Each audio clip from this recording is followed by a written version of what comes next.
magandang umaga.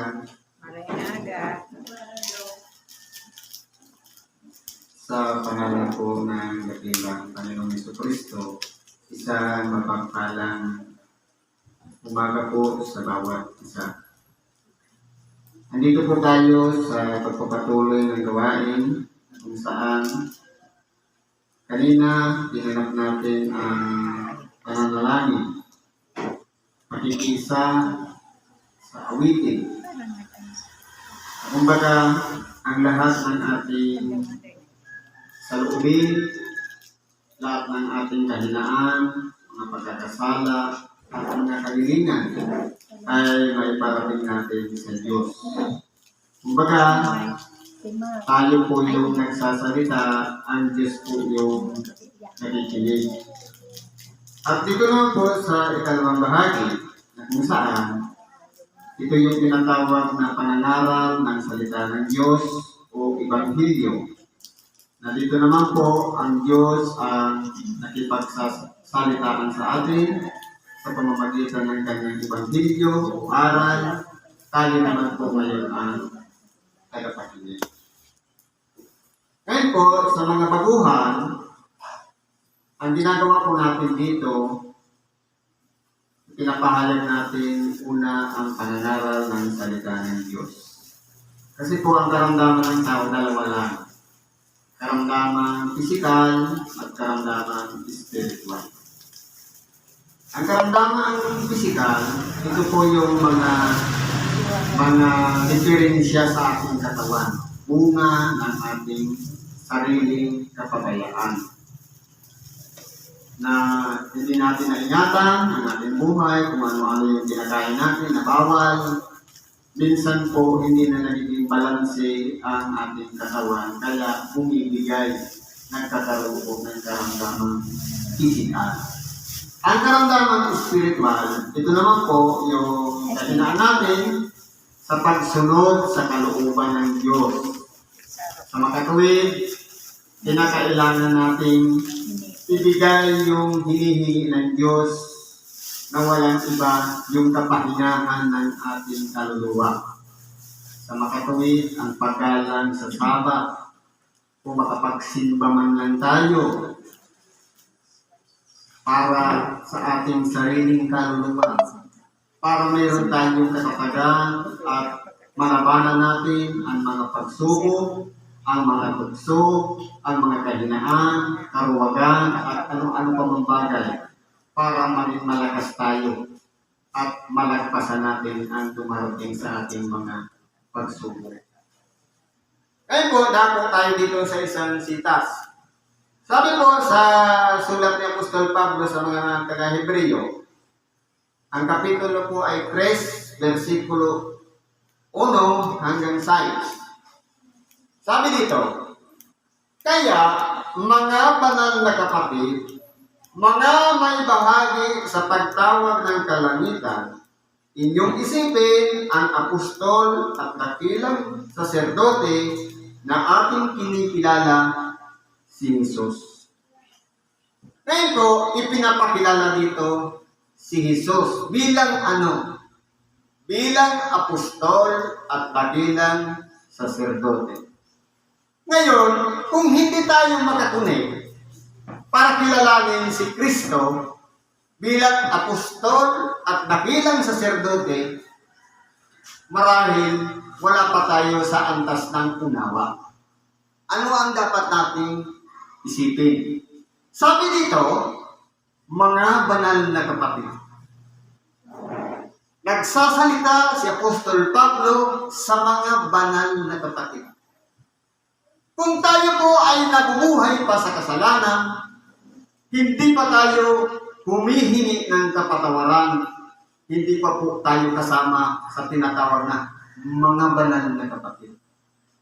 Ang sinasabing mga banal na kapatid, walang iba, yung nagsipaglinis na ng kanilang kalooban sa pamamagitan ng pagtanggap ng salita ng Diyos, pagtanggap ng mga kasalanan, na para bang ang ating sarili habang dinadama natin ang salita ng Diyos, para bang sinusugatan ang ating puso, Sabi nga, ang salita ng Diyos ay buhay.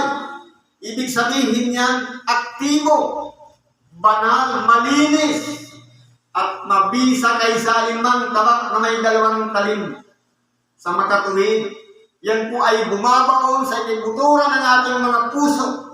Lahat ng mga laman niyan, nakabigatan, mga ugali na hindi ka nais-nais o kalugod-lugod sa ating dakilang Panginoon, ginagalugan niya para mawala na yung mga inggit, galit, puot, hinanakit, sama ng loob.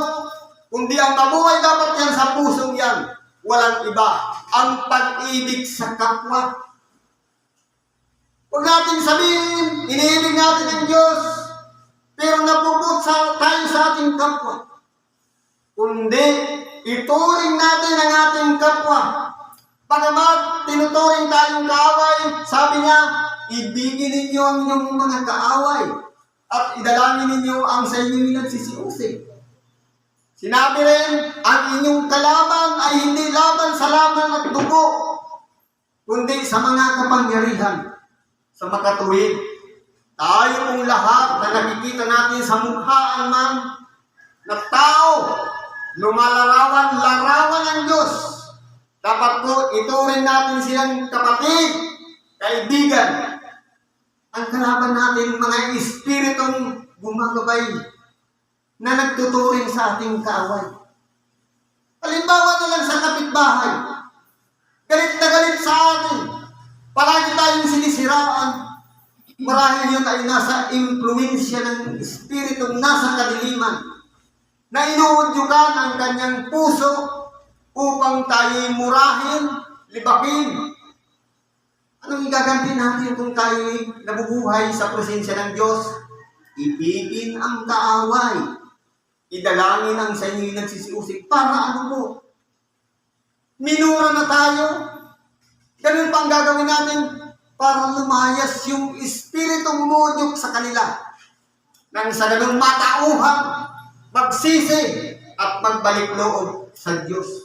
Yan ang kinakailang influensya na kinakailang makarating sa ating kapwa na mahimasmasan, matutunan, hanapin ang tama, ang kabutihan, sundan ang ayon sa kapahayagan ng mga salita ng Diyos na huwag iiral anumang kabigatan sa kanilang mga puso, kundi maghari nawa ang Diyos sa lahat ng tao. Na kung paano ang ating dakilang Panginoon naging mapagpakumbaba, lahat po tayo ay dapat maging mapagpakumbaba. Kung paano ang ating dakilang Panginoon nagtimpi sa mga hagupit, sa mga hampas, dapat ganun din ang gawin natin. Para ano? Kung tayo po sinusubukan natin maglilis palagi ng ating mga sarili, kasama na tayo sa tinatawag na mga banal na kapatid. Ang isang tao malinis ang puso, madali lang kilalanin si Kristo. Tawagin mo siyang apostol. Pinaghaharian ka na ni Kristo. Tawagin mo siyang dakilang saserdote. Pinaghaharian na tayo ng Diyos at ng Espiritu Santo. Sa makatuwid, ang makapagsasalita ng mga bagay na kapurihan kay Kristo, kung walang impluensya ng salita ng Diyos, unang Diyos mismo, unang presensya ng Espiritu Santo, hindi po siya matuturuan na kilalanin si Kristo kung siya'y nasa ilalim ng kapamahalaan ng kalaban ng Diyos. Marahil, ang mga taong nagpupuri sa Diyos, nandiyan ang presensya ng Diyos, ang Espiritu ng Diyos, at ang Espiritu Santo. Sa makatuwid, sila po ay intact na nag-iisa, na gumagawa sang-ayon sa kanilang.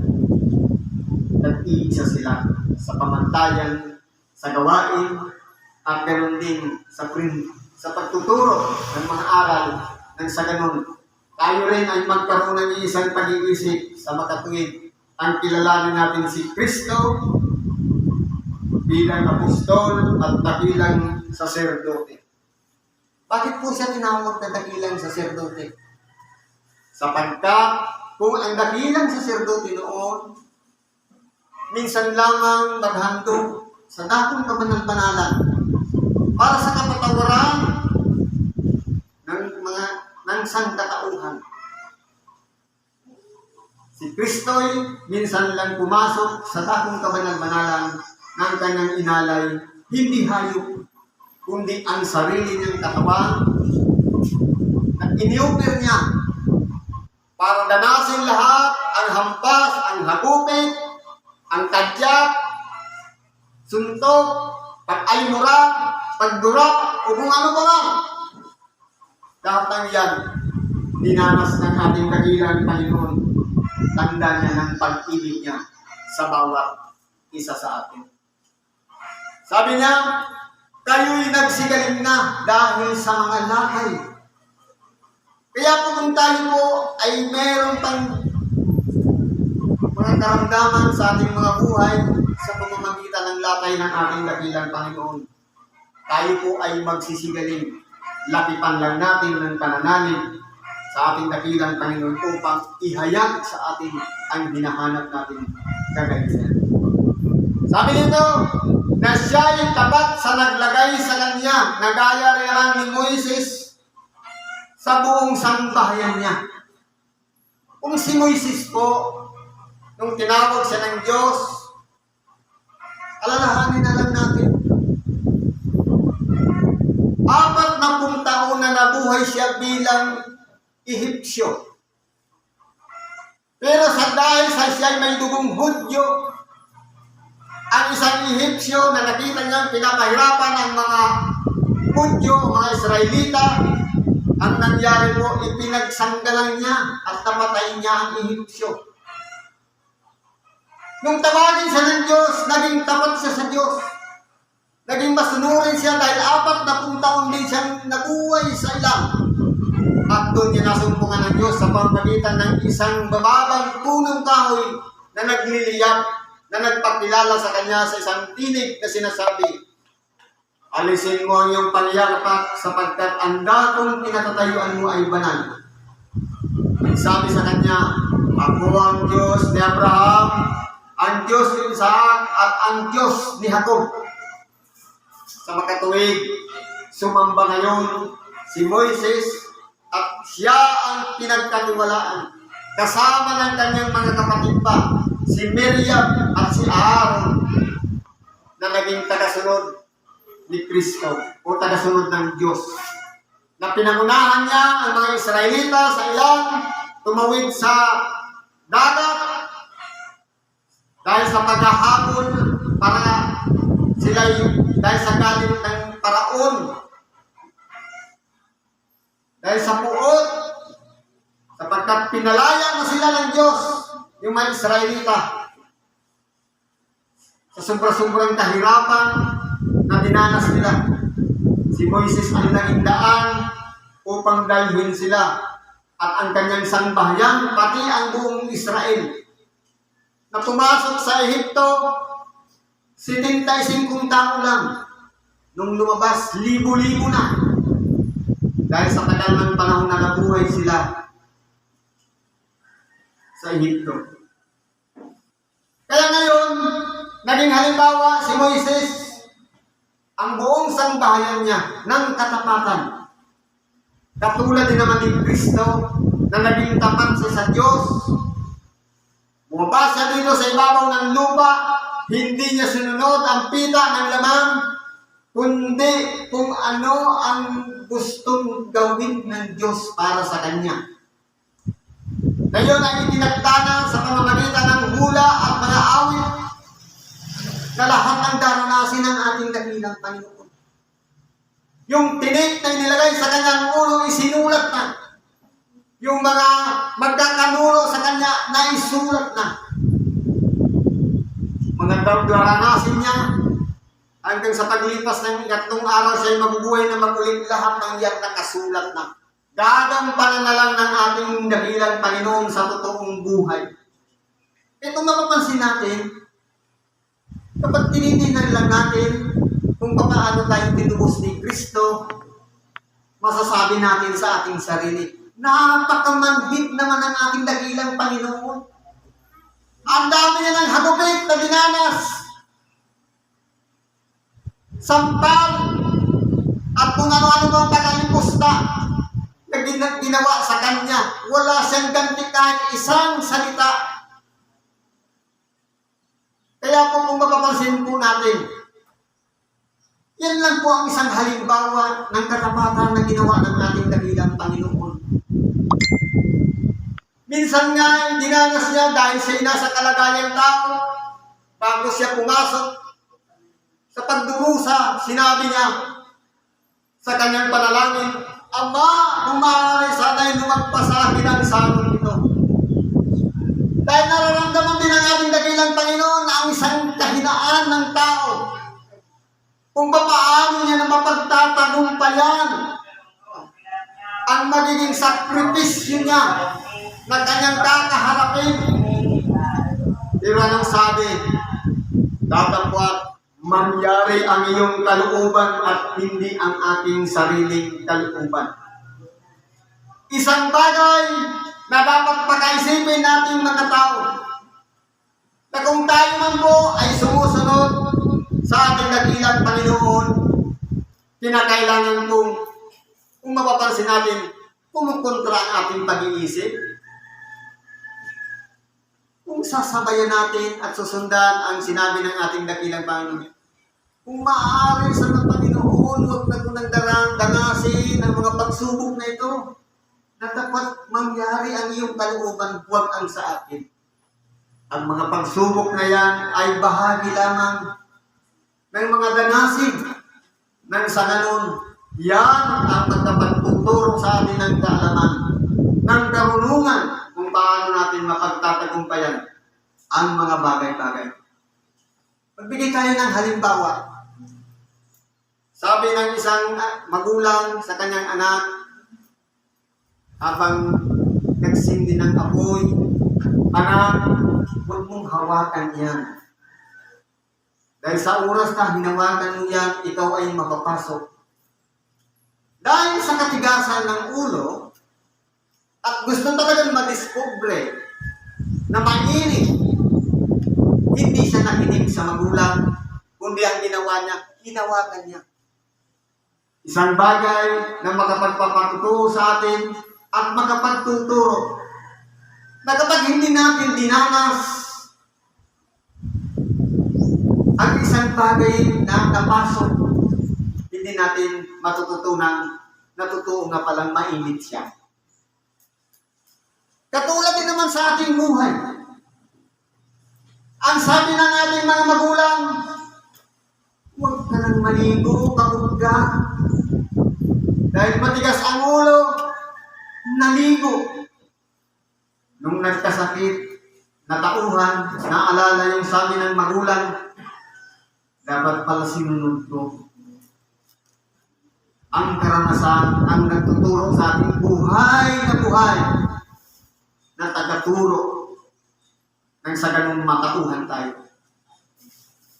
Kung hindi tayo nilagnat, hindi natin maiisip, oo nga pala, kung pinakinggan ko sana ang sinabi ng ating magulang, maraming wala akong lagnat. Pero dahil nga sa katigasan ng ating puso, ng ating ulo, minsan nagkakaroon po tayo ng paglaban. Kaya paminsan-minsan, kailangan din natin makinig, sumunod sa magulang, magrespeto sa mga itinuturo niya sa atin, sapagkat hindi niya naman tayo ipahintulot na ipahamak ang ating pagkatao, kundi ito ay magsisilbing gabay sa ating pang-araw-araw na pamumuhay. Kaya naririyan sila para turuan tayo. Kaya mahalaga na po natin sila. Kung si Kristo man naging tapat sa kanyang ama, dapat tayo maging tapat din sa ating mga magulang. Katulad din ni Moises na tapat sa Diyos, kasama ng kanyang sangbahayan. Sapagkat siya ay inaaring may karapatan sa lalong kaluwalhatian kaysa kay Moises, palibas ay may lalong karangalan kaysa bahay yaong nagtayo ng bahay. Halimbawa na tinuturo, alin baga ang mahalaga? Yung bahay na itinayo o yung nag-isip kung paano itayo ang bahay? Kung magkaganon, naroon si Moises, siya yung nagtaguyod, nag-manage para yung mga Israelita maisaayos, maidala doon sa lupang pangako. Bagamat si Moises ay hindi nakarating, kung nakita man niya, natungtungan niya ang lupang pangako dahil sa kanyang pagkakasala, pero mas higit na may karapatan si Kristo na siya ang naging gabay ng mga Israelita noong panahon. Nagpalaging kasama nila, na kumakausap sa kanila sa pamamagitan ng mga tagakita o ng mga propeta, na nagbabantay sa kanila sa gabi, na nagiging haliging apoy, at sa liwanag naman nagiging haliging ulap na kumagabay sa kanila. Sa makatuwid, si Kristo ay higit na mas dakila kaysa kay Moises dahil siya yung nagtayo at si Moises lamang ang bahay. Yan po ang kaibahan nila. Sapagkat ang bawat bahay ay may nagtayo. Totoo po. Walang bahay na sa isang kisap mata lang buo na. Palaging may nagagawa. Datapwat ang nagtayo ng lahat ng mga bagay ay ang Diyos. Sasabihin natin, ako yung nagtagod, ako yung nagpukpok, ako yung nagbukay, ako yung naghalo ng simento para magawa ng bahay. Pero palagi natin iisipin, ang Diyos ang nagbigay ng lahat ng pangangailangan natin. Yung mga buhangin na yan, yung simento na yan, yung pamukpok na yan, pre-provide na yan ang ating dakilang Panginoon. Diyos, hindi pa nililikha ang tao. Nariyan yung mga yan. Sa makatuwid, palagi nating ipagkakatiwala na huwag natin ilalagay sa ating sarili ang katanyagan o kapurihan ng lahat ng mga bagay, kundi palagi natin ipagkakatiwala sa Diyos, sapagkat kung wala siya, wala rin tayo, at wala rin tayong maipupundar ng mga bagay. Palagi natin iisipin ang kahalagahan ng Diyos sa ating mga buhay. Mapalat tayo sa milyong-milyong sinula na nabuhay dito sa ibabaw ng sanlibutan, na inanyuan ng Diyos sa sinampunan ng ating ina. At tayo ngayon iniluwal dito sa ibabaw ng sanlibutan at nakita natin yung rilag at kadakilaan ng kanyang mga gawa. Ipagkatiwala lang natin sa Diyos na lahat ng ating mga nakikita ay parte lamang ng kanyang kapangyarihan, na nabubuhay tayo dahil sa mga yan. Dahil sa mga kahoy ng gagaling ng mga hanging sinisinghot natin. Sila po ang nagpapalakas sa atin. Damahin natin sa ating paghinga. Pinupupurihan natin ang Diyos sa bawat lumalabas na bulong mula sa ating mga ilong na sinisinghot natin at ibinubuga. Sinasambit palagi natin ang pangalan ng Diyos. Pinapupurihan natin siya. Nung tayo isilang, unang muwang pa lang natin dito sa ibabaw ng sanglibutan, una na natin tinawagan ang pangalan niya. Bakit hindi yung magulang ang tinawag? Sapagkat yan ay paggunita lamang sa Diyos na may likha ng lahat ng mga bagay. Kaya po, ang lahat ng bagay ay nagmula sa Diyos. At sa katotohanan, si Moises ay tapat sa buong sambahayan niya, gaya ng lingkod na pinagkapatuto sa mga bagay na sasabihin pagkatapos. Totoo po, naging tapat si Moises. Bagamat ang sambahayan niya ay hindi tapat sa Diyos, nananatiling tapat si Moises. Alalahanin na lang natin nung umakyat si Moises sa bundok ng Sinai para ibigay ang 10 utos. Anong ginawa ng mga sambahayan niya? Sa pangunguna ni Aaron, lahat na bitbit ng mga ginto mula sa Ehipto, pinagsama-sama nila at niluto at ginawang bisirong bata. Pagbaba ngayon ni Moises, bitbit ang 2 tapyas na bato na siyang kautusan ng Diyos, ibinagsak niya dahil Sa maiksing panahon na tinawag ng Diyos si Moises, nagbago ang tao. Nakalimutan na ang Diyos. Kaya po si Moises naging tapat sa paningin ng Diyos. Pero mayroon na singit na tapat. Sino ito? Katapwat si Kristo gaya ng anak ay puno sa bahay niya. Ngayon, pakiramdaman natin ang ating sarili. Andito tayo ngayon sa bahay ng Diyos. Siya ngayon ang nagmamanage ng mga programa dito. Yung awitin kanina, yung panalangin, Ibanghilyo naman ngayon. Tinitingnan ang puso ng bawat isa sa atin kung tayo ba ay aktibo sa pakikinig ng tinatawag na salita ng Diyos. Tinitingnan niya ang ating mga layunin, bakit tayo nandito. Ang ating mga advocating, o yung sadya, kung yan man ay karamdaman, tinitingnan niya at sinusuri niya ang bawat isa sa atin kung tayo ba'y handang sumunod sa kalooban niya.